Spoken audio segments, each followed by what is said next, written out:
ভারত বাংলাদেশ সীমান্তের হোটেলে আয়কর হানা। টাকি পুরসভার ভাইস চেয়ারম্যানের হোটেলে আয়কর হানা। টাকি পুরসভার ভাইস চেয়ারম্যান ফারুক গাজীর হোটেল সোনার বাংলায় আয়কর হানা। টাকি পুরসভার ভাইস চেয়ারম্যানের হোটেলে আয়কর হানা।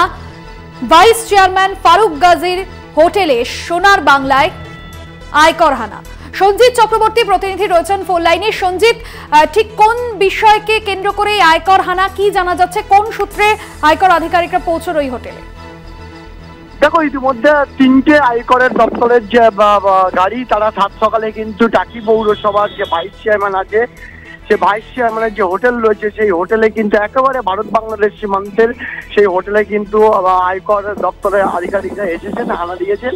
এবং ইতিমধ্যে যেটা জানা গেছে, যেটা আয়কর দপ্তরের সূত্রে যেটা খবর, যে তার যে হোটেল এবং ব্যবসা সহ একাধিক যেসব আইটি ফাইল রয়েছে, সেইগুলো তারা পুঙ্খানু দেখার চেষ্টা করছেন এবং তার সঠিক কাগজপত্র এবং তার ট্যাক্স সবটাই পুরো দেখার জন্য কিন্তু ইতিমধ্যে কেন্দ্রীয় আয়কর দপ্তরের আনা দিয়েছে, এমনটা সূত্রের খবর।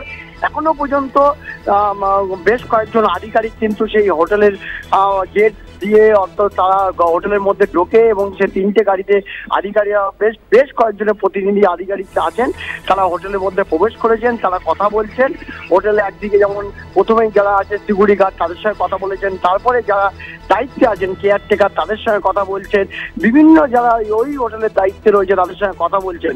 এখনো পর্যন্ত যেটা সূত্রের খবর, এই ভাইস চেয়ারম্যানের যে ব্যবসা রয়েছে, একদিকে হোটেল সহ অন্যান্য যেসব ব্যবসা রয়েছে, তার আইটি ফাইল অর্থাৎ তার সঠিক কাগজপত্র আছে কিনা সেটাও তদন্তকারীরা একবার দেখার জন্য কিন্তু সাত সকালে হানা দিয়েছে বলে এমনটা আয়কর দপ্তর সূত্রের খবর। একদমই ধন্যবাদ সঞ্জিত। ফারুক গাজীর হোটেল সোনার বাংলা আয়কর হানা। টাকি পুরসভার ভাইস চেয়ারম্যানের হোটেলে আয়কর হানা।